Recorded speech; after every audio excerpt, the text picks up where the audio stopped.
Os humanos mapearam cada canto do globo. Exploramos selvas e desertos. 0.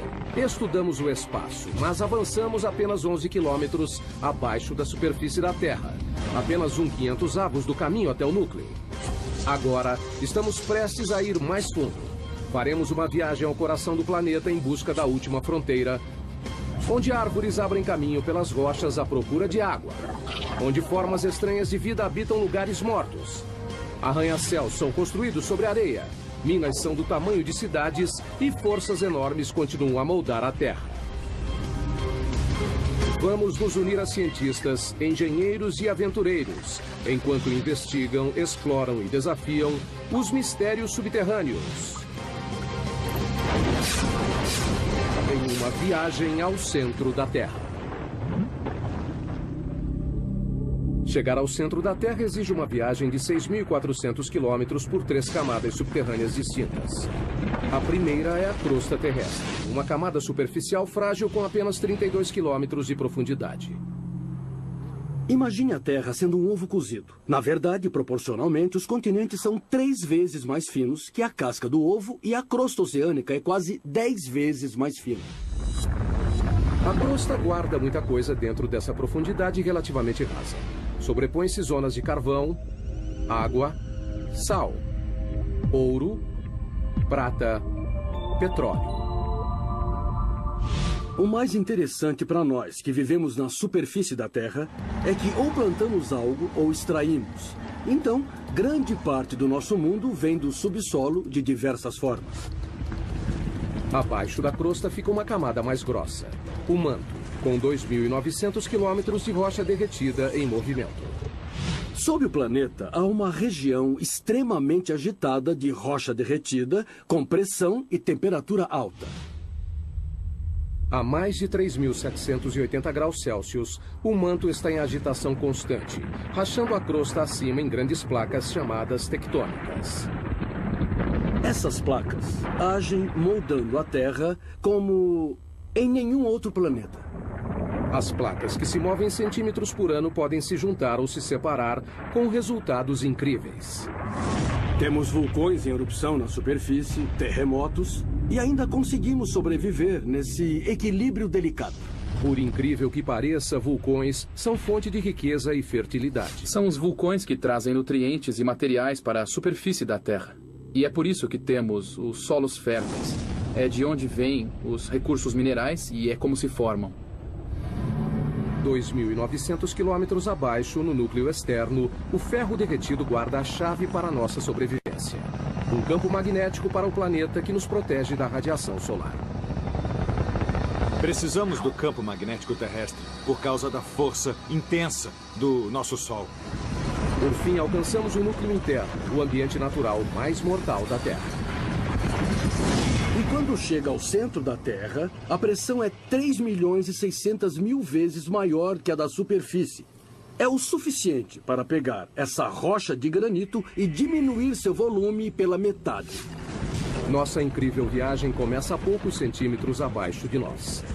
Se retirarmos a camada superior da Terra, encontraremos um mundo de insetos, nenhum tão difundido quanto o da formiga.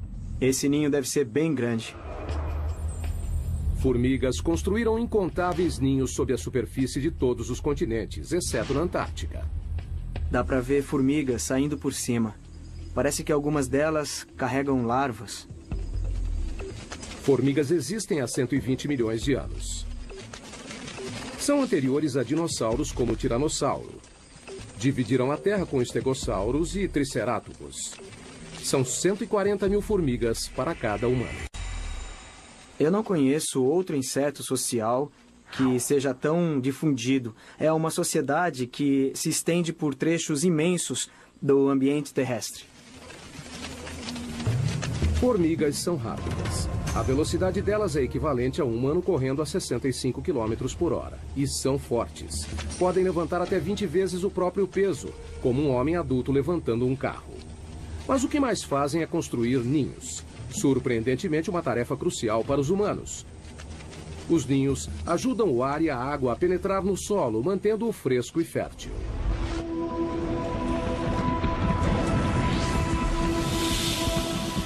abaixo da zona das formigas, a 2 metros.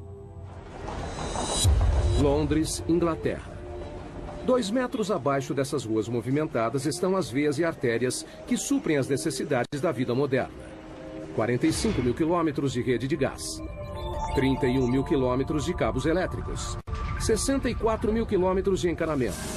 E o descanso final para milhões de pessoas. A 7 palmos é uma frase comum para morto e enterrado. Mas onde surgiu? A história teve início em Londres em 1665.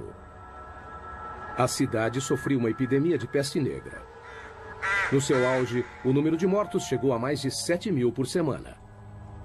O prefeito de Londres tentou impedir a propagação da infecção e ordenou que as sepulturas das vítimas da peste tivessem pelo menos 7 palmos de profundidade.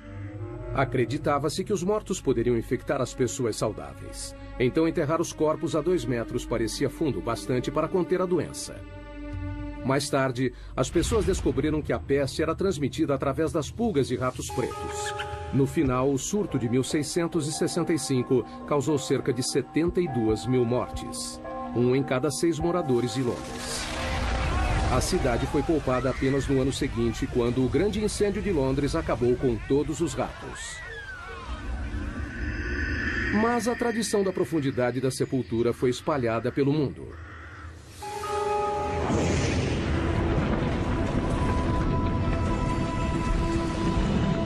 Mais a fundo, outro pequeno passo em nossa viagem ao núcleo. 5 metros abaixo. Só há uma criatura capaz de viver nessa profundidade. Esses túneis são o lar do cão da pradaria, o maior cavador do mundo. Um animal que tem um impacto surpreendente em nosso ecossistema.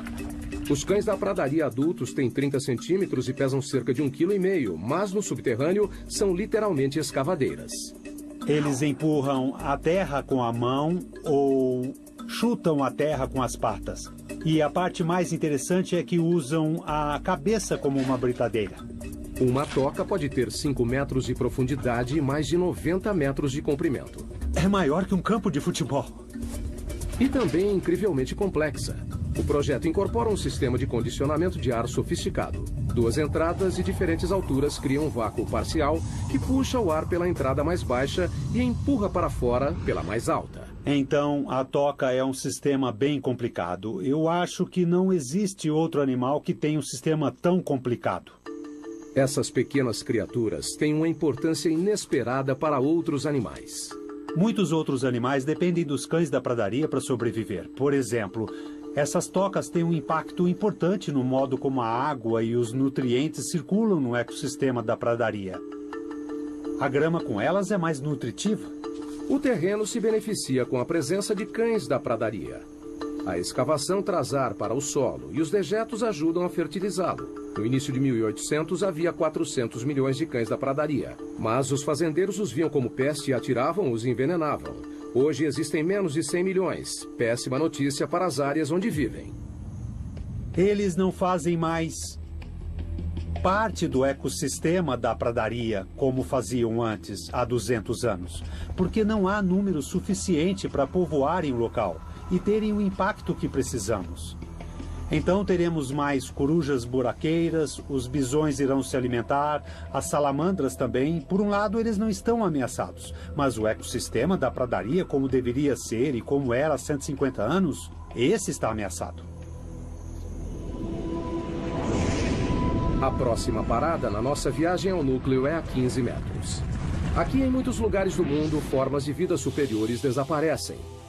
A Terra dá lugar a rochas. Começamos a encontrar carvão. O carvão se formou há cerca de 300 milhões de anos. Foi um processo único. O clima era mais quente e úmido do que hoje. Um grande pantanal dominava as regiões equatoriais da Terra. Com a queda de árvores e apodrecimento da vegetação no solo pantanoso, sedimentos sobrepostos foram comprimidos em rochas. Hoje, o carvão gera 1/3 da eletricidade do mundo. 7 bilhões de toneladas por ano são produzidas mundialmente. As maiores minas de carvão estão na China, Rússia e Estados Unidos. Só o estado da Pensilvânia produz 1% do fornecimento mundial. 1.500 pessoas viviam na cidade de Centralia, na Pensilvânia. Era uma pequena comunidade idílica. A gente andava de uma ponta a outra e conhecia todos na cidade. Era um jeito bom de viver. Hoje é uma cidade fantasma. Tudo por causa de um terrível acidente. Em 1962, uma queima de lixo foi iniciada propositalmente em um aterro ao lado do cemitério da cidade. Eles queriam limpar o aterro e colocaram fogo lá. Ele se espalhou por uma abertura que levava aos labirintos profundos das minas, velhas minas de carvão abandonadas que passam abaixo da Centralia. Alcançando uma profundidade de 15 metros, o fogo atingiu cerca de 180 hectares, o tamanho da Baixa Manhattan. E não parou por aí. O que alimenta o fogo é o carvão antrácito, rico em carbono e de combustão lenta. Muito bem, se olhar para a orientação da rocha, do leito de rocha, vai ver que se inclina neste sentido, indicando a tendência de um vale sinclinal. E na região do carvão antrácito, a maioria do carvão é encontrada nesse vale.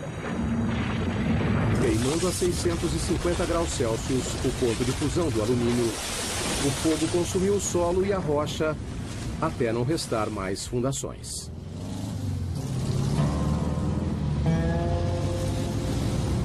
Hoje, o que era a Avenida Locust, a principal rua de Centralia, virou o trecho de uma estrada rural.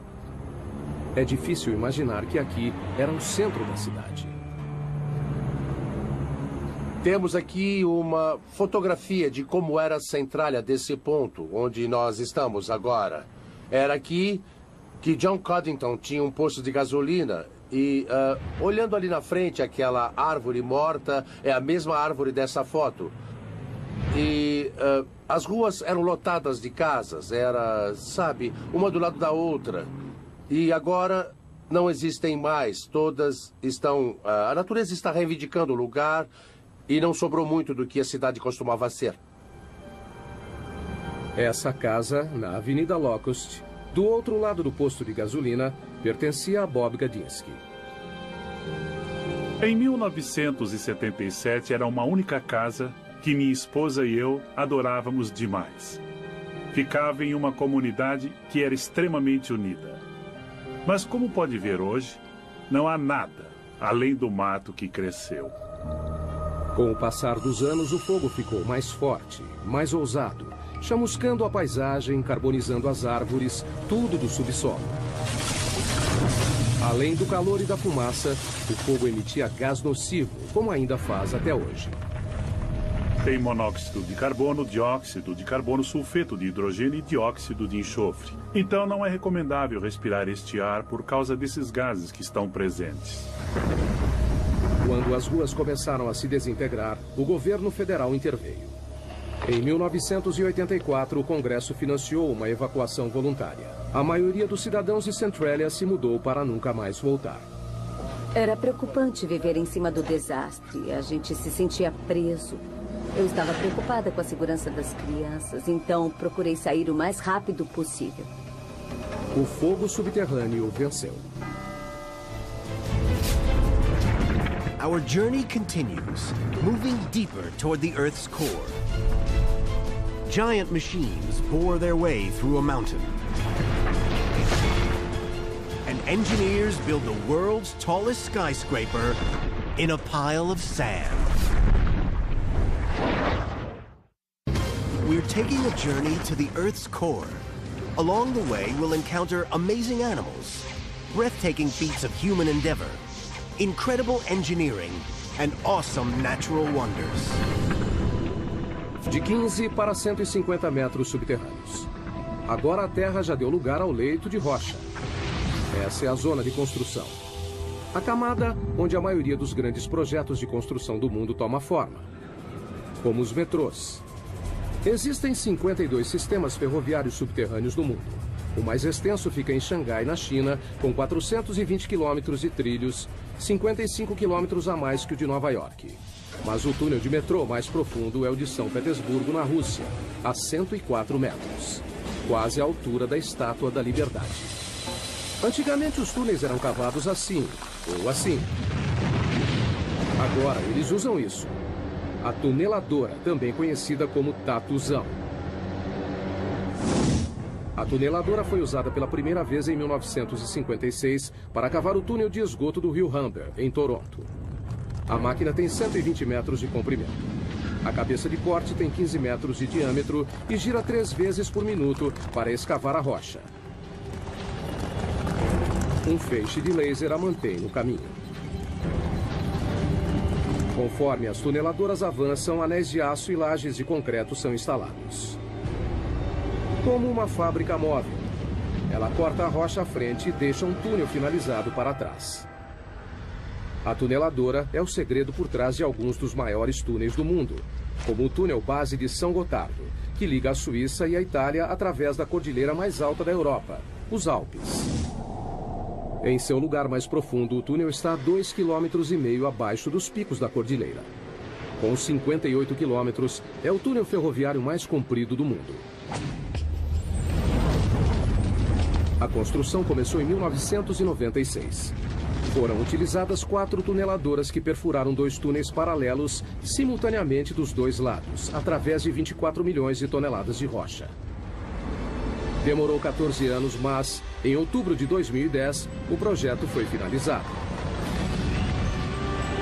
Antes, os caminhões levavam 4 horas para chegar de Zurique, na Suíça, até Milão, na Itália. O túnel diminuiu o tempo de viagem em 90 minutos. O leito de rocha pode ser um empecilho para os engenheiros, que precisam atravessá-lo para construir um túnel, mas esse mesmo leito é necessário para a base dos edifícios mais altos do mundo. Nova York, cidade dos arranha-céus mais antigos e famosos do mundo. Para manter esses prédios monstruosos em pé, engenheiros ancoraram as fundações no leito de rocha, montaram uma plataforma e construíram por cima. Na verdade, o horizonte de Manhattan espelha o leito de rocha abaixo. O método de ancoragem sustenta diversos arranha-céus, incluindo o prédio mais alto do mundo. O Burj Khalifa, em Dubai, tem 823 metros de altura, com uma fundação de 50 metros de profundidade. Mas um arranha-céu pode ser construído onde não há um leito de rocha?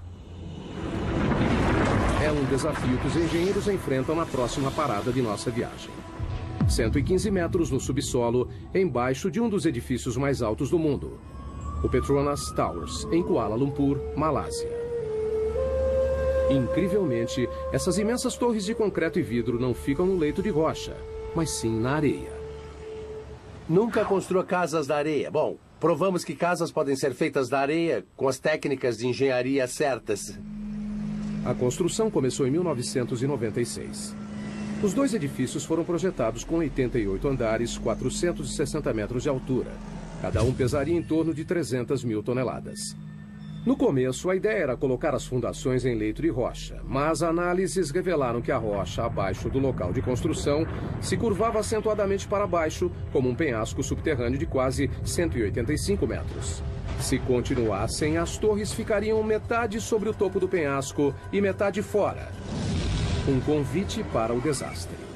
Se mantivéssemos a posição original, não haveria torre, a torre desabaria. O local da construção estava em uma área confinada do centro. Não havia espaço para construir as 2 torres inteiramente no leito de rocha. Então, decidiram erguer toda a construção fora do leito de rocha.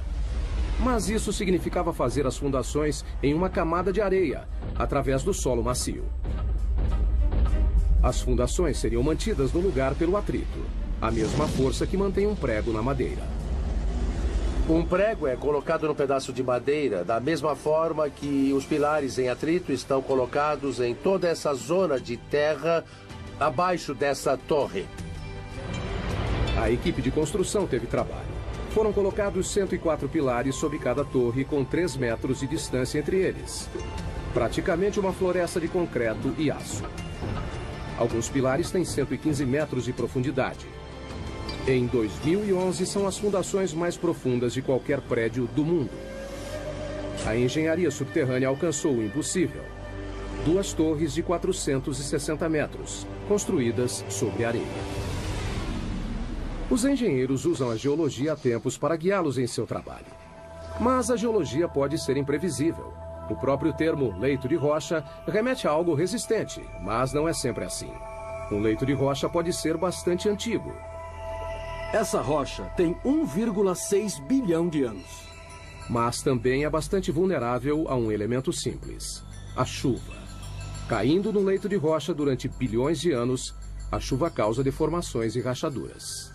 Essas fraturas podem ser enormes. Aqui está uma que se estende por todo o comprimento dela. A água acaba formando cavernas, de onde pode passar para grandes lagos e rios subterrâneos. Mais profundamente, encharca a rocha como uma esponja. Na verdade, também deve ter de 5 a 10 oceanos de água dentro das rochas da Terra. 99% da água doce do mundo encontra-se no subsolo. As maiores reservas estão na China, Rússia, África e Estados Unidos. O aquífero Ogallala é o maior dos Estados Unidos. Estende-se do Nebraska ao Texas, cobre 450 quilômetros quadrados, uma área do tamanho da Suécia, e chega a 150 metros de profundidade. Mas em muitos lugares do mundo, a água subterrânea está secando. Isso significa que pessoas, animais e plantas precisam ir mais fundo para conseguir o que resta. A próxima parada em nossa viagem subterrânea, a raiz mais profunda do mundo, 120 metros. Mpumalanga, África do Sul. Em uma encosta sobre as cavernas Eco fica um bosque de figueiras de 150 anos. Elas sobreviveram a um duplo desafio: crescer em rochas e sem nenhuma fonte de água aparente. Quando olha isso, parece que saiu do Senhor dos Anéis. Raízes e rochas normalmente não se misturam.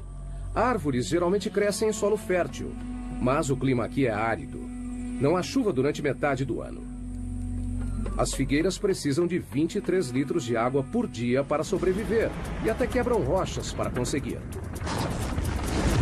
As raízes são geneticamente programadas para saber que a água se encontra abaixo delas. A ponta da raiz libera um tipo de lubrificante chamado mucilagem para suavizar a passagem da raiz. Conforme cresce, a raiz procura rachaduras e pontos fracos nas rochas. Figueiras contam com uma única raiz mestra para encontrar água. Essa vai bem fundo. A pergunta é: quanto? Bom, lá vamos nós, descendo para as profundezas da Terra. Quanto mais fundo, mais difícil, não é? Não é maravilhoso o que a Mãe Natureza faz? Só para procurar água? Puxa, essa raiz está meio esquiva. Tomara que a gente encontre alguma coisa mais na frente. Finalmente, Burroughs vê algo. Nossa, finalmente. A 37 metros de profundidade está o primeiro sinal de uma raiz de figueira. Demora 70 anos para a raiz chegar nessa profundidade. E quando encontra a umidade, a viagem acaba. Até o final da raiz, a profundidade é 120 metros.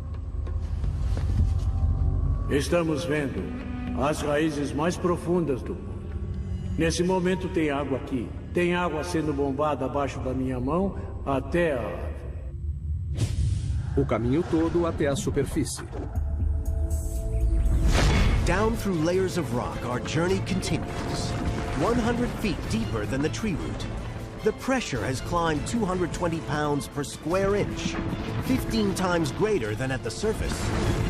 Not the most hospitable place to spend the night, you'd think.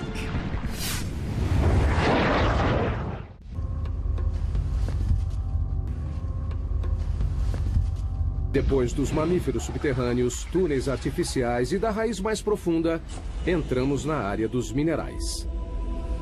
As rochas são feitas de minerais. A humanidade extrai as riquezas minerais da Terra há mais de 40 mil anos.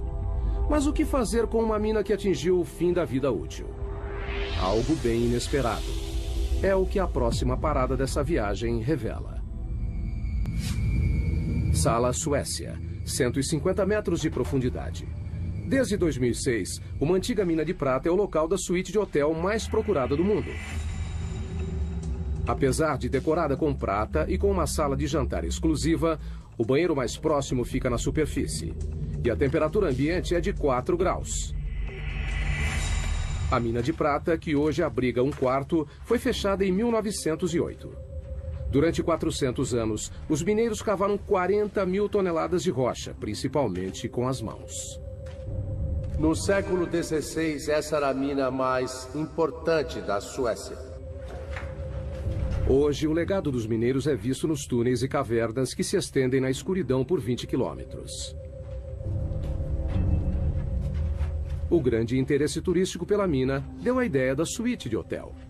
As pessoas vêm aqui só para ter uma ideia do passado. A prata existe há 4,6 bilhões, desde a origem do sistema solar. Foi formada a partir de partículas minerais lançadas no espaço pela explosão de estrelas, capturadas no turbilhão de poeira dos planetas embrionários, fundidas em pepitas puras pelo calor e água do subsolo. Hoje, a prata é extraída na Austrália, China, Europa e nas Américas, somando 20 mil toneladas por ano. Em Sala, a água que ajudava a criar a prata da mina ainda está lá. Metade da mina é cheia de água.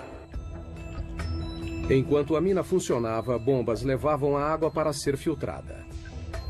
Mas isso acabou. Essa mina inundada contém cerca de 5 milhões de litros, o suficiente para encher 25 mil banheiras.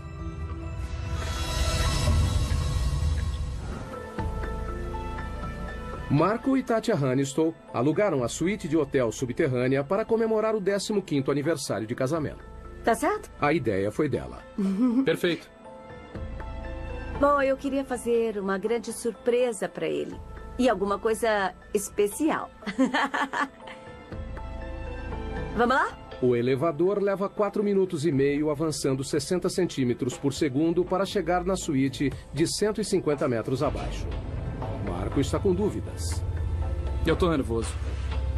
Ficar embaixo da terra sozinho? Não, quase sozinho. Eu vou. Olha só, o casal chegou ao seu destino. Uau!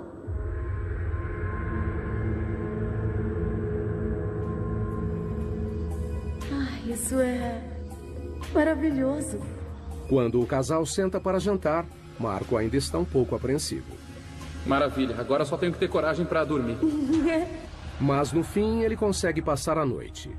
Uma noite inesquecível. A água subterrânea é o maior agente para mudanças no subsolo. Ela não só reage quimicamente com os minerais para criar metais como a prata, mas também pode literalmente derreter a rocha.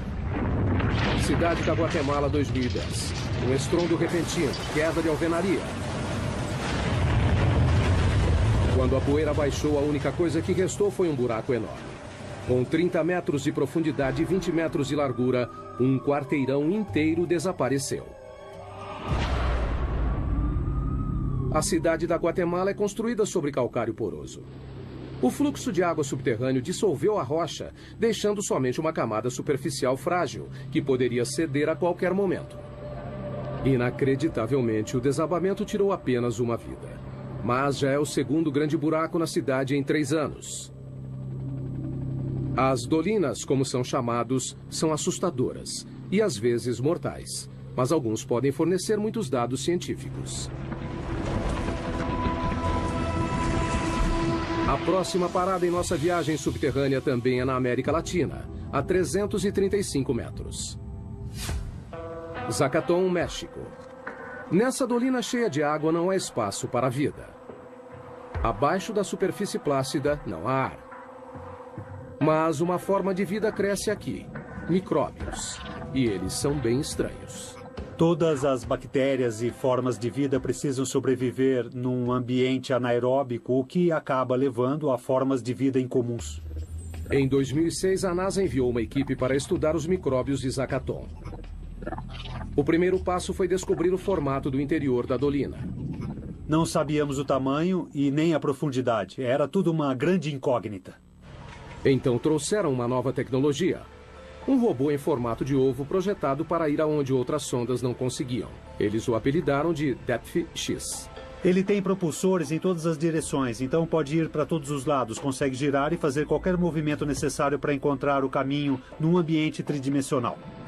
O Depth X tem 2 metros de largura e 1,5 de altura, quase do tamanho de um quadriciclo. O que o torna especial é que não usa controle remoto, ele se dirige sozinho. Assim que some da superfície, fica completamente por conta própria. E nesse período, então, ele precisa tomar as decisões sozinho. Para enxergar, o robô depende do sonar, uma tecnologia desenvolvida no início do século XX para emitir ondas sonoras potentes pelas paredes e o chão da dolina. Como um morcego voando em uma caverna escura, o robô cria um mapa em 3D, atualizado e contínuo em sua memória. A habilidade do Depth X em pensar por conta própria foi algo pioneiro na engenharia robótica. Para poder mapear, para coletar uma amostra ou voltar para a superfície, são escolhas que dependem somente dele. Depois de 50 mergulhos, o Depth X conhecia cada centímetro do lugar. As pessoas se perdem em grutas e não sabem se estão na segunda ou terceira interseção.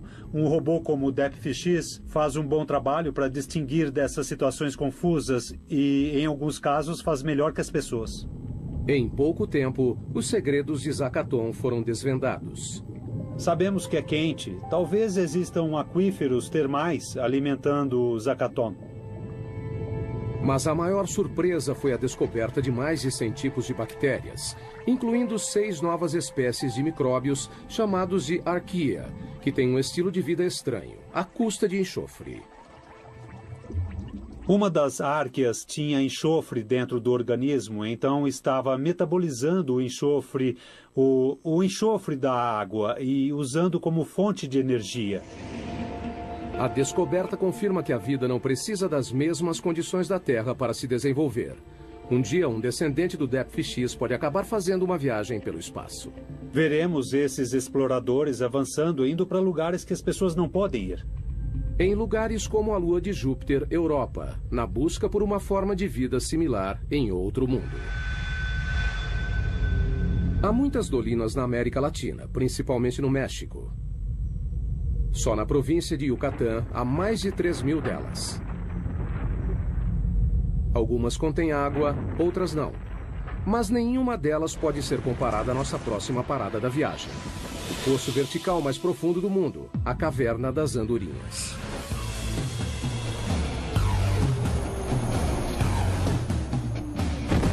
Para alguns paraquedistas, essa gruta representa um desafio único. Você vai para a beirada e olha para baixo. E quando você pula, sente a corrente de ar. –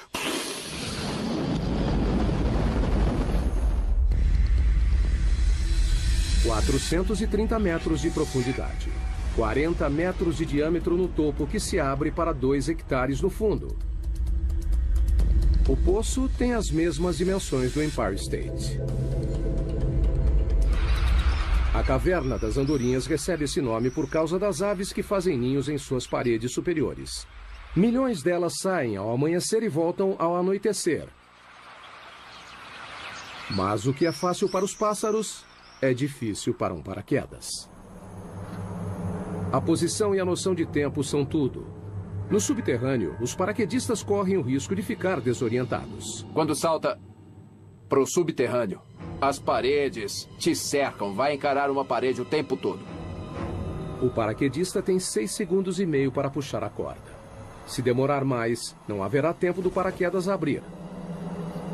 A queda é de 37 metros por segundo. Acertar o chão nessa velocidade é como bater o carro contra uma parede de tijolos a 130 km por hora. Mas e para voltar à superfície? Nós prendemos em uma corda de resgate amarrada a uma manivela e podemos subir 2 paraquedistas em 10 minutos. Daí repetimos tudo. On our next stop on the journey, we're going 1,800 feet underground to mine a mineral that no one can live without. Seguindo indo em direção ao centro da Terra. Estamos em busca de minerais. Nossa próxima parada, a maior mina de sal do mundo em Ontário, Canadá. A mina Sifto, a 550 metros. O sal é uma espécie de rocha composta de sódio e cloro.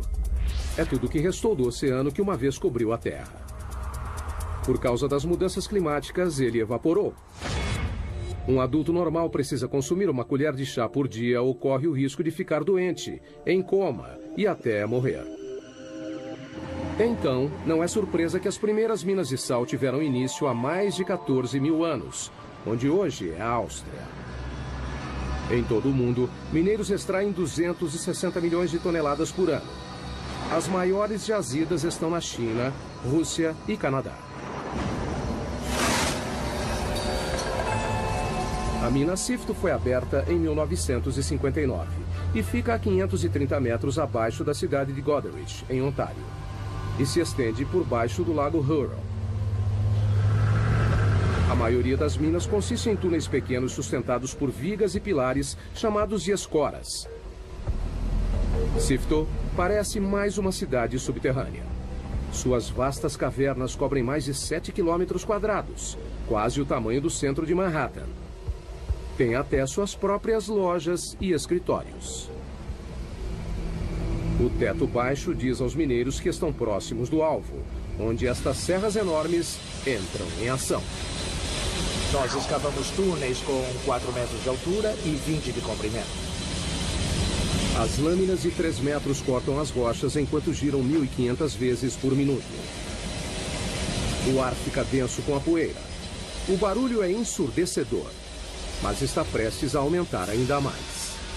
Eles vão perfurar e explodiremos o local de 18 metros de largura por 18 de altura. São cavernas enormes.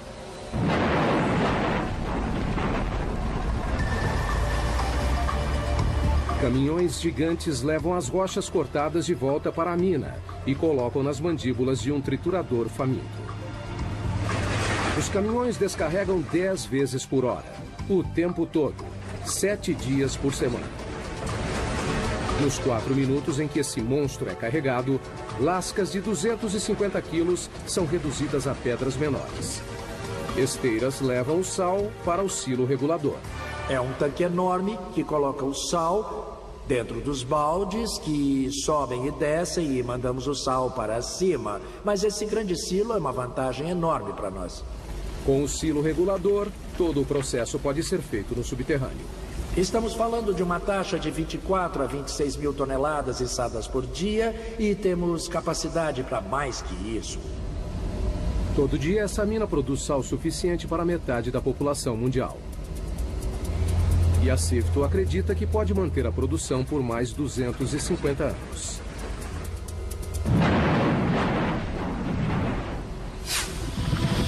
Nossa próxima história nos leva a 180 metros abaixo da mina Sifto, uma outra mina de sal em Sondershausen, Alemanha. Essa mina recebe um evento atlético diferente. A maratona mais profunda do mundo. Corrida subterrânea. Esse pessoal é louco. Correr uma maratona subterrânea é uma experiência muito diferente de correr na superfície. A gente não se sente livre. Na floresta sente o vento e todo o resto, mas no subterrâneo não. As condições são extremas. Veja a temperatura, por exemplo. A cada 18 metros abaixo da crosta, a temperatura aumenta meio grau. O motivo disso vem de 4,6 bilhões de anos, a origem da Terra. A mistura de gases e partículas em espiral que formaram o planeta incluía poeira cósmica radioativa. Depois de comprimida em rocha, sua energia radioativa foi liberada na forma de calor, que continua até hoje. Trabalhar nessas condições pode ser difícil. Correr pode ser ainda mais complicado.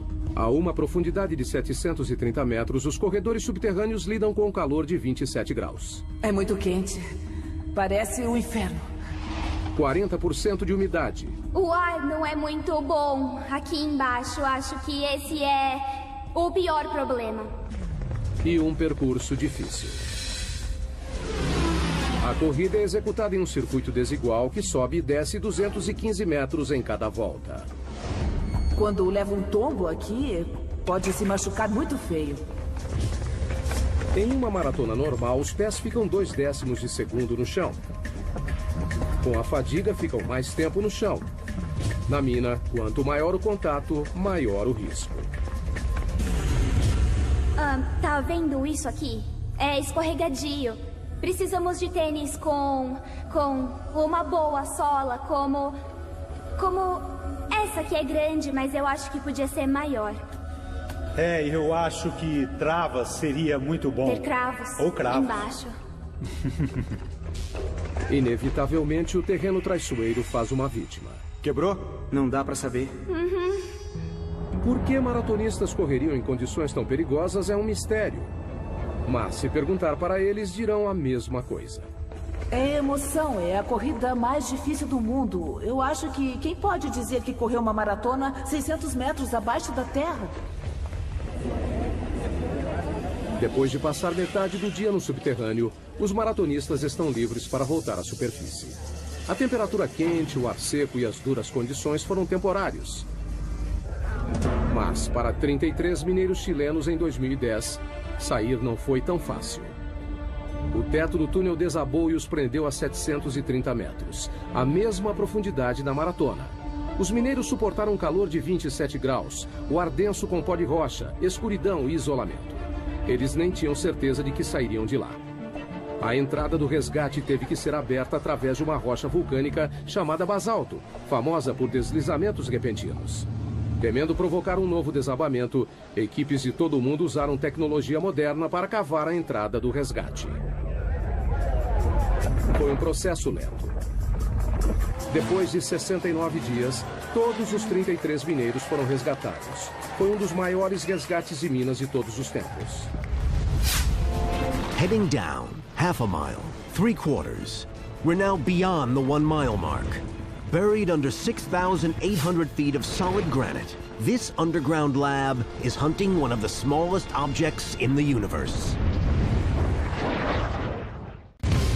Moving down, 1 mile under the Earth, we've seen world-beating feats of engineering, space-age robots, the minerals we need every day, and an underground marathon.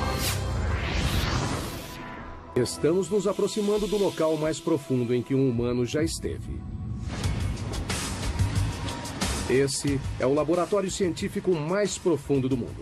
É bem movimentado aqui. O Observatório de Neutrinos de Sudbury, ou Snow Lab, está a 2 quilômetros abaixo do centro de Ontário. 2 experimentos estão em andamento. Um deles está na fase final de comissionamento. 3 experimentos grandes estão em construção. Os cientistas estão à procura de algo que só pode ser visto a 2 quilômetros abaixo da superfície. Partículas minúsculas de matéria cósmica, chamadas neutrinos. Tão pequenas que 200 cetilhões deles caberiam em um grão de areia. São 200 com 24 zeros. Não é uma surpresa que os neutrinos sejam fracos. Elas são partículas incrivelmente leves e, normalmente, passariam pela Terra completamente despercebidas. Cientistas descobriram os neutrinos em 1956. Estão em todo lugar do universo. Para detectar algo tão pequeno, precisa filtrar e excluir os raios gama, os raios X e a radiação ultravioleta que constantemente bombardeiam a Terra do espaço. Queremos provar que não é uma radiação convencional que de algum modo interfere e imita os sinais esperados. Então precisamos de muita proteção. Por isso, o laboratório é tão profundo. Esses raios cósmicos tornariam a medição sensível do neutrino algo impossível. Os 2 quilômetros de rocha no laboratório Sudbury reduzem esses raios cósmicos a um fator de 10 milhões. Encontrar algo tão pequeno quanto o neutrino requer equipamentos grandes. Se você procura uma partícula, precisa aumentar suas chances de vê-la. Cobrindo uma área de 7.250 metros quadrados, tão grande quanto 6 piscinas olímpicas, as câmaras e túneis interligados do laboratório parecem mais uma estação espacial ou uma base lunar do que um laboratório subterrâneo. O laboratório levou 18 anos para ser construído e custou cerca de 70 milhões de dólares. Neutrinos deixam um pequeno traço de luz quando atravessam certas substâncias. Essa caverna já abrigou 60 mil toneladas de rocha. Agora, abriga uma esfera de 12 metros, que comporta 760 litros do líquido conhecido como água pesada, uma forma natural de H2O mais sensível aos neutrinos devido ao seu grande peso molecular. O neutrino causa uma reação que gera luz, que reage com os detectores de foto. Então, dá para descobrir sua energia, direção e por aí vai. Nessa profundidade é difícil transitar pelo laboratório. O elevador desce a 640 metros por minuto. Depois tem 1,5 km de caminhada. A temperatura ambiente é de 27 graus. É quente por causa da pressão nessa profundidade. Ao redor deles, a rocha está sendo espremida a mais de 544 atms, mais de 500 vezes a pressão atmosférica na superfície. Quando fizeram o laboratório, enfrentaram um desafio: criar um ambiente subterrâneo puro. Mantemos as fontes de poeira e contaminação no mínimo absoluto graças ao esforço constante na limpeza. Na entrada, eles passam por um processo rigoroso de descontaminação para remover poeira, que pode arruinar os experimentos delicados. Isso envolve tirar tudo que vestiu na mina, tomar um banho completo e colocar roupas limpas que nunca foi usada fora da mina. Além da poeira, as pessoas espalham detritos próprios continuamente. 600 mil partículas da pele por hora. Uma centena de fios de cabelo por dia. E qualquer uma das opções pode comprometer o trabalho no laboratório. Uma vez dentro, os cientistas enfrentam mais triagem e limpeza. Até o esgoto do laboratório é limpo. Tratamos todos os resíduos do nosso próprio lavatório e água suja que vem dos chuveiros e da lavanderia. Bactérias especiais reduzem os resíduos organicamente e sem exalar cheiro ruim. E gostamos de pensar que temos a descarga de banheiro mais profunda do mundo. Um conforto que os exploradores subterrâneos no próximo nível da nossa viagem ao centro da Terra com certeza iriam gostar. Dentro da mãe de todas as cavernas, a 2,5 km no subsolo. Esses exploradores poloneses esperam ir além do que qualquer outro explorador já foi. Eles treinam para uma descida na J2, que faz parte dos 2,5 km de profundidade do sistema de cavernas Chev, no México. O que nós procuramos é a caverna mais profunda do mundo. A erosão da água da chuva criou a J2. A descida envolve fissuras, desvios e câmaras alagadas. Passar por esse percurso subterrâneo não será fácil. Temos que continuamente treinar para conseguir isso. A descida de 2,5 km é tão profunda quanto a altura do Monte Santa Helena. Por isso, os exploradores precisam se equipar como montanhistas subterrâneos. Arnesses, cordas, grampos e capacetes. A caverna Kasprovia Nizhnia, na Polônia, tem condições similares à J2. Só não é tão profunda. O treinamento da descida começa. Conforme a equipe desce, a frequência cardíaca sobe para 140 batimentos por minuto. Os exploradores geralmente queimam 6.000 calorias por dia, quase o dobro do normal diário. A gente tem que trazer muito alimento para a caverna. Na expedição verdadeira, cada explorador carregará mais de 27 quilos de alimento para um acampamento até quase metade do caminho. Mesmo que seja cansativo carregar todo esse alimento para cá, porque estamos a pouco mais do que 1 quilômetro, é essencial, porque a gente precisa encher a barriga. Os exploradores adoram entrar no subterrâneo.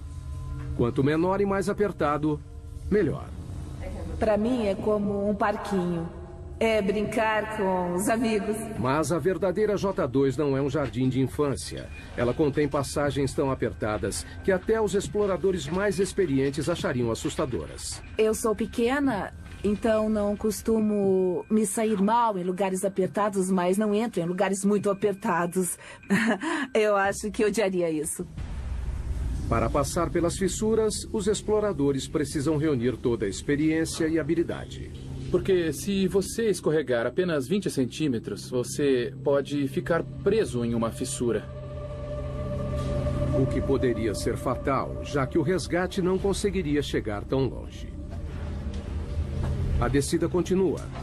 Os exploradores seguem a viagem. Você desce, desce e desce cada vez mais e mais, e você não pode pensar em subir, só em descer cada vez mais. O maior desafio da J2 é a água. A gruta leva a uma série de câmaras alagadas chamadas fossas.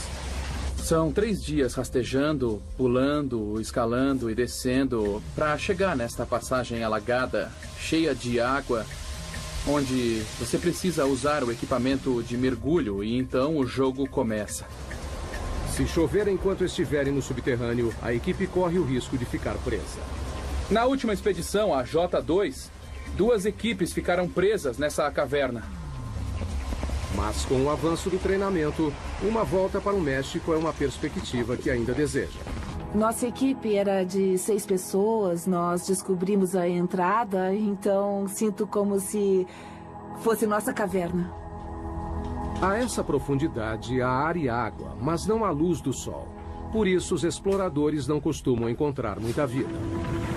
Então, cientistas que procuram pistas sobre a origem da vida na Terra devem ir mais além. No fundo do mar. Aonde quer que vá, no fundo do oceano, vai encontrar água que carrega vida microbiana. No litoral de Vancouver, na Colômbia Britânica, o submergível Alvin faz o mergulho. Pensamos nos estudos como nossas missões da Apollo. Alvin é um mini submarino de águas profundas de 16 toneladas e 7 metros de comprimento. Ele leva uma equipe de 3 pessoas a 2,5 km de profundidade na busca por micróbios gerados do interior da Terra. Os micróbios não se parecem com nada na superfície. 75%, no mínimo, do conteúdo genético dessas vidas nós não conseguimos reconhecer. É isso que o Alvin procura. Água quente saindo debaixo do leito do mar, que é rica em micróbios. Estamos começando a entender que eles existem, só não entendemos direito exatamente como. Essas aberturas podem atingir temperaturas de 400 graus Celsius. São resultado do movimento das placas tectônicas. O litoral de Vancouver fica sobre a placa Juan de la Fuca, uma das mais de 12 placas que estão em constante movimento. Quando as bordas das placas se afastam, criam fissuras gigantes no leito do oceano. A água é sugada, aquecida no subsolo e então liberada por aberturas no fundo do oceano em um ciclo contínuo, trazendo os micróbios com ela. A equipe de Katrina não faz ideia de até onde existe vida dentro da crosta. Essa é uma das coisas mais surpreendentes. Não sabemos até onde há vida. Para descobrir, estão instalando sensores conhecidos como rolhas, em uma área de 3.240 km² do leito do mar, 2 vezes maior que o tamanho da cidade de Los Angeles. As rolhas de 2,5 metros são equipadas com monitores de pressão e temperatura. Foram colocadas em posição 460 metros abaixo do leito do mar, num total de 3.200 metros da superfície. O objetivo é rastrear o caminho da água quente dentro da crosta terrestre. Temos que entender o fluxo da água, quais os tipos de micróbios que existem lá. É só seguir a água que encontrarão micróbios. The next stop on our journey to the Earth's core, 7 miles down, we join an exclusive club. The 2 men who managed to set a depth record that's never been beaten. Our journey to the Earth's core continues. We're on a quest to reveal how modern life depends on the mysterious underground forces that shape our planet. As riquezas minerais do planeta regem a maior parte da economia mundial. Quanto mais raro, mais os mineiros cavarão para encontrá-lo. Tautona, África do Sul. Viajando a 16 metros por segundo, os mineiros levam 1 hora para descer os 3.000 metros até o fundo da mina mais profunda do mundo. A missão: achar ouro. O ouro é formado a partir da poeira cósmica, de um modo parecido com a prata, só que é mais raro. Menos de 200 toneladas foram extraídas desde o início dos registros históricos. A produção da Tautona, de 12,5 toneladas por ano, fornece metade da oferta mundial de ouro. Assim que o elevador abre, um sopro de vento quente recebe os mineiros. A essa profundidade, a temperatura ambiente é de 54 graus Celsius, mais quente que um dia de verão no Vale da Morte. Um sistema de ar-condicionado enorme abaixa para 28 graus. Ainda quente, mas suportável. Enquanto os 5.600 mineiros que trabalham aqui suam a camisa nas galerias e túneis, também precisam ficar de olho no teto. Nessa profundidade, qualquer tremor pode provocar um pequeno terremoto subterrâneo. A queda de rochas mata diversos trabalhadores todo ano. Na próxima parada da viagem ao centro da Terra, vamos 3 vezes mais fundo que os mineiros de Tautona, para o lugar mais profundo já alcançado por humanos. No Pacífico Ocidental, a 11 quilômetros subterrâneos, encontra-se a Depressão Challenger, uma fissura de 69 quilômetros de largura no leito do oceano que se estende por 2.530 quilômetros, a mesma distância de Nova York a San Antonio, no Texas. E o perigo aqui não é o calor ou os tremores de terra, é a pressão. Em 23 de janeiro de 1960, o oceanógrafo suíço Jean Piccard e o comandante da Marinha americana Don Walsh partiram em uma embarcação subaquática única para se tornarem os primeiros e até agora únicos humanos a verem o verdadeiro fundo do mar. Don Walsh revive a viagem histórica. Foi o único submersível que foi até a Depressão Challenger e por quase 50 anos ninguém mais voltou lá. E por uma boa razão. A pressão a 11 quilômetros de profundidade é esmagadora. 1.080 ATMs. Imagine o peso de 48 Boeing 747 em cima de um dedo. Para suportar esse peso incrível, Piccard projetou um submergível chamado Trieste. Com 15 metros de comprimento, 4 metros de diâmetro, ele pesava 51 toneladas, quase o tamanho de um caminhão de lixo médio carregado. Para a proteção, a equipe ficou em uma esfera de aço de 2 metros de diâmetro de 16 toneladas. Não tinha espaço para as pernas. A gente tinha meio metro cúbico para 2 pessoas. É quase o tamanho de uma geladeira doméstica. O que, levando em conta a água a 1 grau Celsius negativo, não parecia tão ruim assim. A temperatura dentro do casco era aproximadamente a de uma geladeira também. Para flutuar, o Trieste foi suspenso por uma boia, um tipo de balão submarino. Mas ao contrário de balões que voam no céu, a equipe não conseguiu usar hélio. Então decidiram usar outra coisa. Todos sabemos que petróleo é mais leve que a água, então o Trieste usou gasolina. Foram necessários mais de 85 mil litros de gasolina para conseguirem flutuabilidade. O suficiente para encher 500 tanques de carro. 8 da manhã, hora da ação. A descida começa. É um processo lento e cauteloso. O tamanho e o posicionamento das janelas da cabine do Trieste dificultam a visão. Esta é a janela de visão principal. É uma peça de acrílico de 18 centímetros de espessura. E tem uma portinhola do outro lado da esfera com uma janela menor. E tem uma janela no tubo de entrada. A 200 metros, o Trieste mergulhou na escuridão. Eles atingiram o limite de penetração da luz solar. Mas a 910 metros, a natureza trouxe ajuda. A única coisa que iluminava o abismo era a bioluminescência dos animais e plânctons. Como se fossem vagalumes, eles carregavam a própria fonte de luz. Então parecia neve caindo de cabeça para baixo. Depois de mais de 1 hora, surgiu um problema. Houve um barulhão a 6 quilômetros. A 6 quilômetros submarinos, Walsh teve que verificar os equipamentos. Ouvimos o barulho, checamos todos os medidores internos e parecia tudo bem, então continuamos o mergulho. Mas então ele viu algo. Olhei pelo vidro da portinhola e vi uma rachadura assim na janela. A equipe estava a 1 passo da morte certa. Se o vidro interno tivesse rachado, teríamos morrido na hora, porque a pressão externa a 6.000 metros é de uns 680 ATMs. Então, teria sido imediato. Talvez nem notássemos. Mas a janela resistiu e eles decidiram soldá-la. Depois de quase 5 horas, o Trieste finalmente se aproximou do fundo.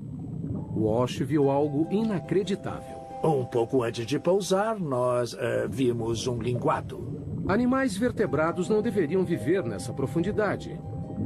Mas eles não tiveram a chance de investigar mais fundo. Assim que pousamos, uma nuvem enorme de sedimento subiu e só baixou depois de 20 minutos. A lama do fundo do mar os cegou. Foi como estar numa tigela de leite. Eles não tiveram escolha. A gente não via nada, não dava para tirar fotos e a lama não baixava. Decidimos voltar para a superfície. Para permitir que o Trieste fizesse a viagem de volta, Walsh controlou o peso soltando o lastro. A gente tinha 2 barris de lastro cheios de bola de aço e no fundo do barril tinha um eletroímã. Com o ímã acionado, as bolas ficaram no barril. Desligamos a força elétrica e elas desceram. Ao apertar um botão, o Trieste começou a voltar para a superfície. E entrou para a história. 11 quilômetros é o limite para a exploração humana. Atravessamos mais de 1/3 da crosta terrestre. Pessoas saem de cela. Máquinas assumem. Todos os cientistas utilizam ferramentas para ajudá-los a explorar lugares que não podem ir. Telescópios, microscópios. Mas geólogos enfrentam um problema diferente. O engraçado é que eu não posso dizer o que existe a 30 centímetros abaixo do chão que pisamos, porque não consigo ver através da rocha. A solução parece óbvia. Perfurar a rocha e olhar. Mas é uma abordagem repleta de problemas. Península de Kola, noroeste da Rússia, 1989. Em um ponto castigado pelo vento, na fronteira com o Círculo Polar Ártico, cientistas embarcam em um plano ambicioso. Com despesas enormes, um buraco incrivelmente fundo foi perfurado para alcançar o limite entre a crosta terrestre e o manto. São 35 quilômetros subterrâneos. Para reduzir o atrito, usaram um método de perfuração novo. Ao invés de toda a cabeça de escavação, somente a broca foi inserida, bastante lubrificada com lama e óleo. A 6 quilômetros, a perfuração descobriu fósseis de plâncton de 18 milhões de anos em um estado de conservação impressionante. A 11 quilômetros, encontraram rocha de 4,4 bilhões de anos. Zircão, o mineral mais antigo do planeta. Mas com o aumento da temperatura a cada metro, nos 12 quilômetros, ela chegou a 300 graus Celsius. A perfuração parou de repente. A temperatura aumenta muito rápido conforme avança para o interior do planeta. Com a profundidade dos buracos, a broca de metal não aguenta e então começa a se derreter. Pelos próximos 14 anos, houve tentativas de retomar a perfuração, mas todas fracassaram. Não temos equipamentos nem materiais que suportem a temperatura e pressão que existem a dezenas de quilômetros subterrâneos. O poço superprofundo foi abandonado em 2003. Então, se não conseguem perfurar, o que os geólogos fazem? Usam os ouvidos. Não vemos o que há dentro do planeta, ouvimos o que há dentro do planeta. Sismógrafos, como são conhecidos, são leitores que monitoram os sons dos movimentos das rochas no subsolo. Eles literalmente ouvem os terremotos. Há terremotos de magnitude 6 ou maior a cada 3 dias em média. E isso faz o mundo se modelar. As vibrações mudam de acordo com a densidade da rocha. Dados que geólogos podem ler. Conseguimos fazer imagens tridimensionais do que forma o planeta inteiro, monitorando milhares de terremotos com milhares de sismógrafos durante muitos anos. But seismometers have limits too. They cannot always reveal exactly what's inside the different layers of rock. And in the hunt for oil, that can be dangerous. We've come a third of the way through the Earth's crust on our journey to the core. We've climbed caves and dug through mines, encountered strange life forms, and reached the depth limit of human exploration. Pessoas ao redor do mundo dependem dos recursos sob nossos pés.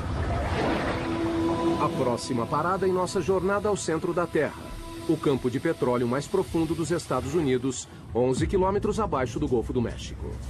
Há mais de 6.000 plataformas de petróleo no litoral do Texas e Louisiana, com capacidade de suprir 25% do petróleo dos Estados Unidos. Mas não é fácil de obter.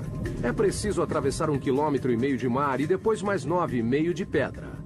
Como fica mais difícil de achar petróleo e gás, avançamos mais e mais para águas fundas e fazemos buracos mais profundos. A perfuração em águas profundas está passando por uma revolução nos litorais do Egito, África Ocidental, Brasil e no Golfo.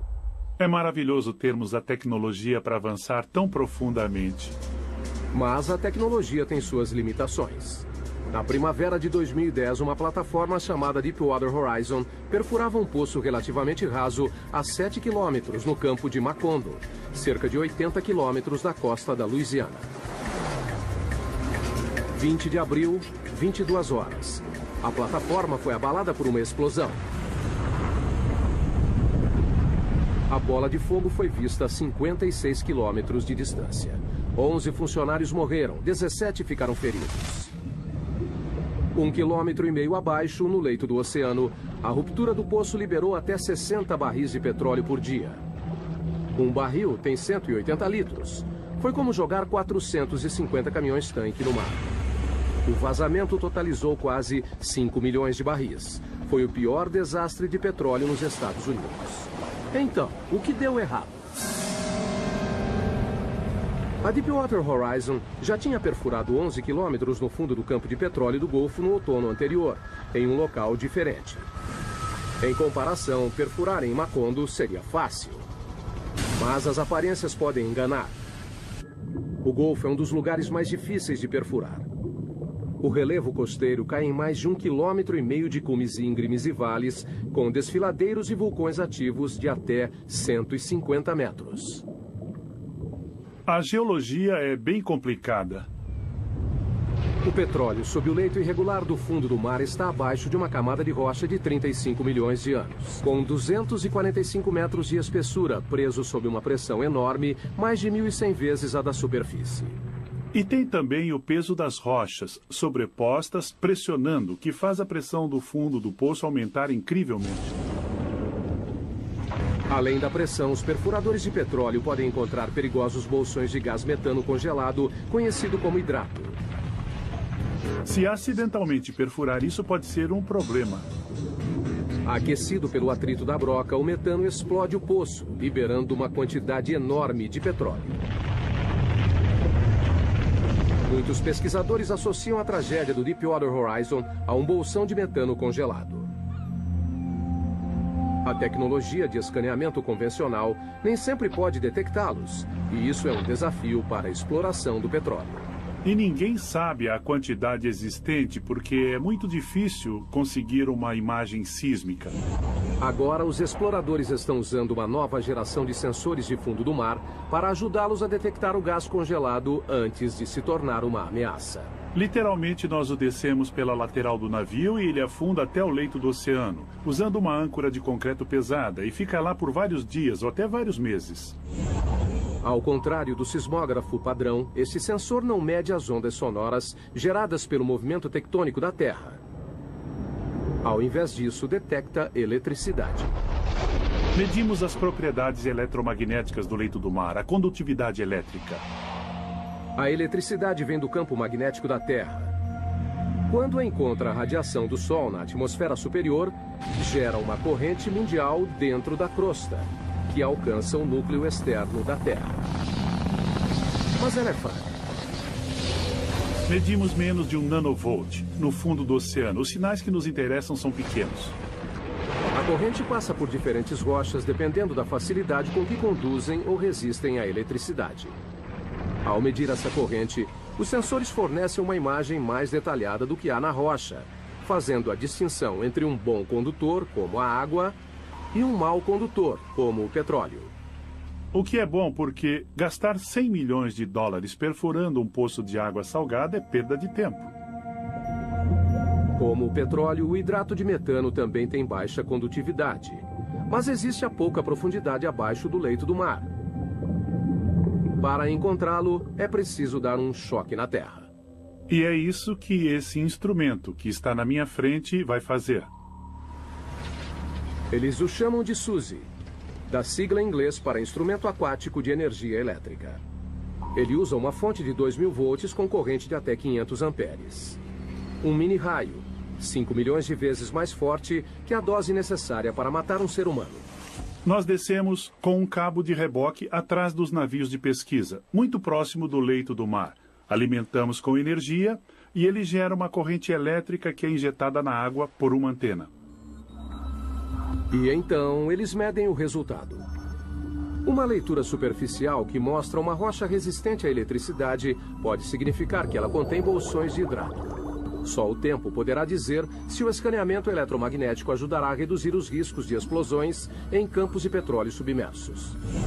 Enquanto isso, a técnica está sendo cada vez mais usada por cientistas. É como examinar uma panela de sopa fervendo e ver tudo o que está acontecendo.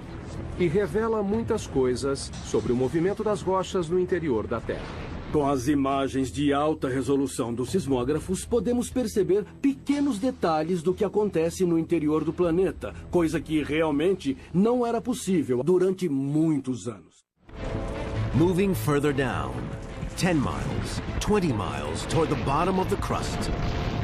Tectonic plates are on the move, triggering deadly earthquakes. While molten rock held rigid by pressure pushes at every crack and fissure, waiting for a chance to explode to the surface. Estamos quase na metade do caminho pela costa. Cerca de 5 quilômetros mais fundo do que qualquer ser humano já foi. Não é um lugar muito agradável. Aqui a temperatura da rocha é de 480 graus, quente o bastante para derreter vidro. A pressão é de 1.500 ATMs. E estamos à procura de terremotos. Em todo o mundo, as placas tectônicas se chocam e se curvam contínua e lentamente. Uma média de 2,5 centímetros por ano, quase a velocidade do crescimento das unhas. Mas na superfície, esse movimento pode ter um impacto devastador. Janeiro de 2010, Porto Príncipe, Haiti. Um terremoto de magnitude 7 balançou a cidade. O choque principal durou apenas 10 segundos, mas os tremores continuaram por 2 semanas. Nessa parte. Aqui, ó. No final, 230 mil mortos. Quase 300 mil edifícios destruídos. E 2 milhões de desabrigados. Foi o 4º pior terremoto da história. Terremotos têm o potencial para ser o tipo de desastre natural que é o mais catastrófico. No Haiti, a linha de falha que causou essa devastação tinha apenas 64 quilômetros de comprimento e se moveu 2 metros. Ainda assim, os tremores desencadearam forças inimagináveis. Existe muita energia armazenada na Terra quando a onda vem até a superfície. O choque ondulou no solo como um cobertor, em ondas de até 4 metros de altura. Quando atingiu a superfície, a onda se concentrou, refletiu e então voltou. Portanto, a intensidade da onda nesse local deve ter sido o dobro. Esse é o Centro de Pesquisa em Terremotos da Universidade da Califórnia, em Berkeley. Aqui, cientistas trabalham destruindo coisas.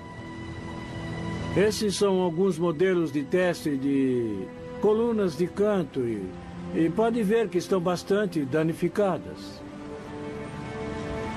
Essas pilhas de entulho são restos de testes de laboratório.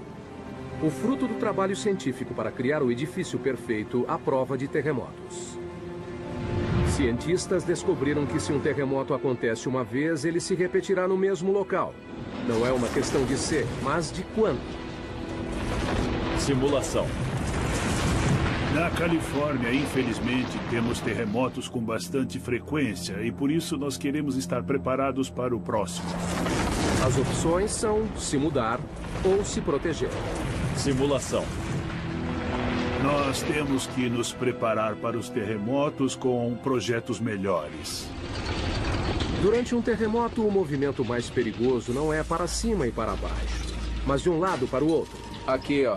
nessa parte. Este engenheiro trabalha em um projeto para deixar as paredes mais resistentes aos movimentos laterais mortais que derrubam edifícios. Criamos um tipo de conexão aqui, então ela faz a transferência da carga lateral. Esses painéis são ligados por chapas de aço que recebem a tensão. As placas podem quebrar sem que a parede desabe.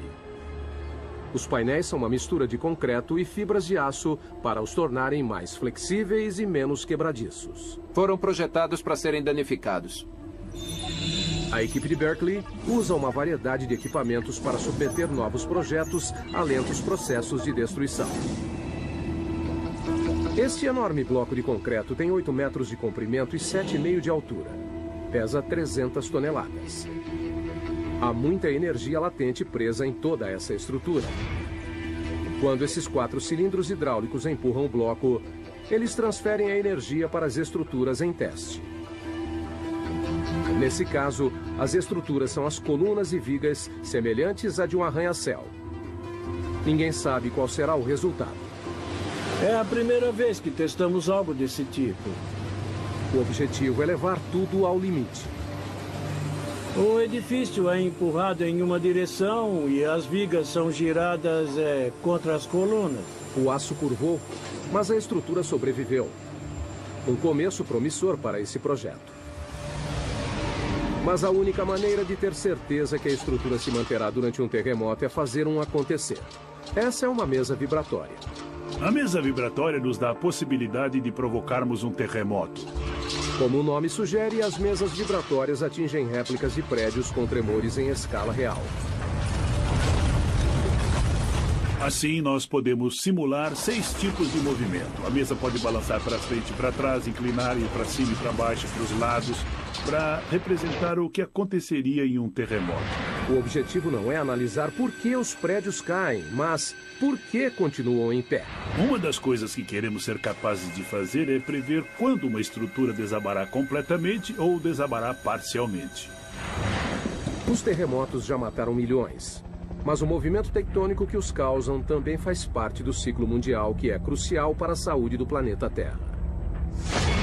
A vida humana não teria se desenvolvido sem as placas tectônicas. As placas tectônicas criam terras e sem elas, a superfície seria um imenso oceano. Nem existiriam animais terrestres. O ciclo da criação de terras praticamente deixa o planeta de cabeça para baixo. Isto é um homonoide, um fóssil do que viveu no fundo do leito do oceano. O que é notável nesta pedra é que apareceu na base do Monte Everest. E as forças envolvidas devem ter sido enormes e incríveis para trazer este pequeno homonoide do fundo do mar até um local bem alto do planeta.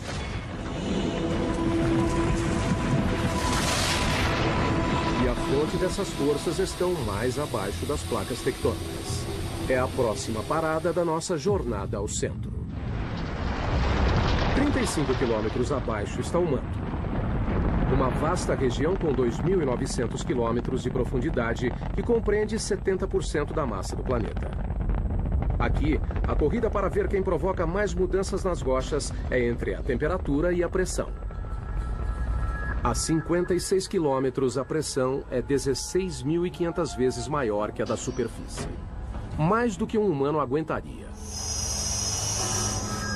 Essa câmara de alta pressão ilustra o impacto que isso teria no corpo humano desprotegido. Logo, ficaria impossível de respirar, com os pulmões contraídos e a implosão das costelas. Com mais 3 quilômetros a 59 de profundidade, a pressão reduziria nossos ossos a pó.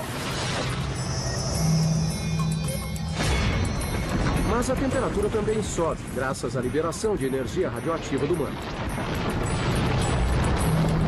O calor de 980 graus é capaz de amaciar as rochas. Elas começam a se transformar em magma. Magma é o que acontece quando a rocha atinge a temperatura de fusão e vai do estado sólido para o líquido. Ela pode atravessar grandes distâncias de terreno quando é expelida para a superfície da Terra. Enquanto percorre a superfície, o magma se mistura com uma série de substâncias que o tornam ainda mais volátil. Magma é a combinação fascinante de rocha derretida e gases dissolvidos, como água e dióxido de carbono. Logo abaixo da superfície, o magma se acumula em lacunas e vácuos nas rochas, que os cientistas chamam de câmaras. A câmara mais profunda detectada até hoje fica 33 quilômetros abaixo de Oahu, Havaí. A maioria tem menos de 10 quilômetros. As câmaras lentamente se enchem de magma. Com o aumento da pressão no subterrâneo, o magma é forçado em direção à superfície. Uma hora o ponto de ruptura é atingido. O resultado, erupção vulcânica.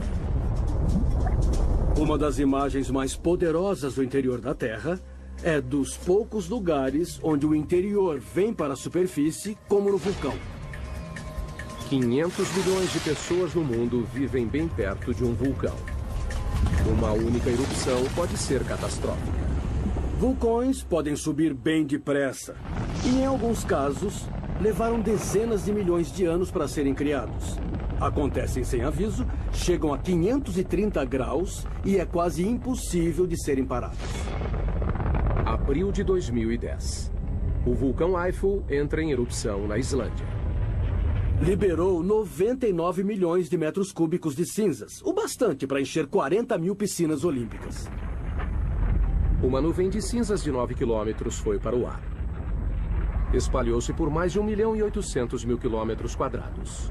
Maior que a área do Alasca. A erupção provocou uma paralisação de 6 dias dos aviões em todo o hemisfério norte e segurou mais de 1 milhão de passageiros por dia. Os serviços voltaram ao normal depois de um mês. We're moving deeper, 1,800 miles down through the mantle toward the boundary with the core. Conditions here would vaporize a human being instantly. Yet here lies the protector of all life on Earth, a mysterious magnetic field. And beyond that, the goal of our journey, the center of the Earth. Estamos chegando ao núcleo externo em nossa jornada ao centro da Terra. Uma zona de 2.100 quilômetros de ferro derretido, imprensada entre o manto e o núcleo interno sólido. Para chegar aqui, passamos por água e rocha. Combatemos temperatura e pressão. E revelamos os segredos subterrâneos que moldam nossas vidas. Mas um mistério permanece. O que faz a Terra ser magnética?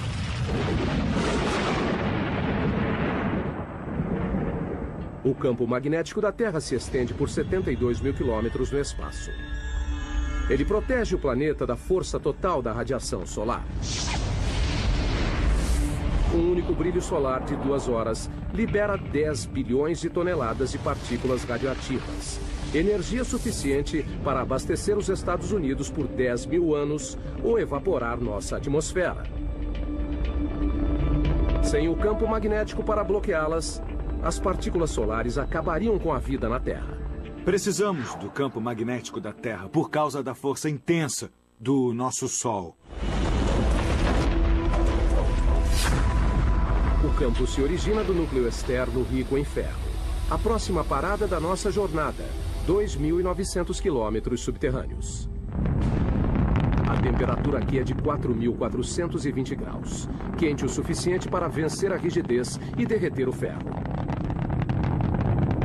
Quando o ferro se desloca, de alguma maneira, gera eletricidade. Cientistas a chamam de efeito dínamo. O efeito dínamo se refere à produção de campos magnéticos por movimento. Mas, como a movimentação de ferro fundido abaixo da superfície gera um campo magnético, é um dos grandes mistérios da Terra. Não sabemos realmente como essa turbulência na movimentação de metal líquido dá origem ao dínamo. São apenas movimentos aleatórios. Essa esfera gigante pode fornecer respostas. É um modelo mecânico da Terra. Parte de um experimento da Universidade de Maryland que tenta descobrir por que a Terra é magnética. A esfera tem 9 metros de diâmetro, pesa 23 toneladas e tem rotação de até 130 km por hora. Nós tentamos conseguir a velocidade verdadeira e, assim, tentar imitar as condições de um planeta. O núcleo externo é feito principalmente do mesmo material da esfera: ferro, um bom condutor elétrico. O núcleo interno é magneticamente fraco. Ninguém sabe por quê. Mas, como um dínamo gigante, o movimento em torno dele cria um campo magnético. Claro que Lathrop não pode reproduzir as condições reais do núcleo externo. Não podemos chegar ao centro, então não dá para ver como acontece diretamente. Mas ele acredita que pode chegar perto. Para obter os resultados, ele precisa encher a esfera com 3.217 litros de um líquido. Até agora, só usou água. Mas planeja usar sódio líquido fervente. O sódio é inflamável. Temos que ser bem cuidadosos com os riscos de incêndio. Mas, além do ferro fundido, é o único material que pode fazer o trabalho. O sódio tem a vantagem de fundir a uma temperatura relativamente baixa e é um excelente condutor comparado ao ferro líquido. A esfera é o mais novo de uma série de experimentos. Começamos a construir experimentos do tamanho da mão, depois de uma bola de basquete, depois, sei lá, bolas de ginástica. Esse foi o maior até hoje. Mas até agora, assim como o campo magnético da Terra, o resultado do experimento ainda é uma incógnita. Nenhum dos experimentos anteriores geraram o próprio campo magnético, mas temos todos os ingredientes necessários para conseguir o dínamo.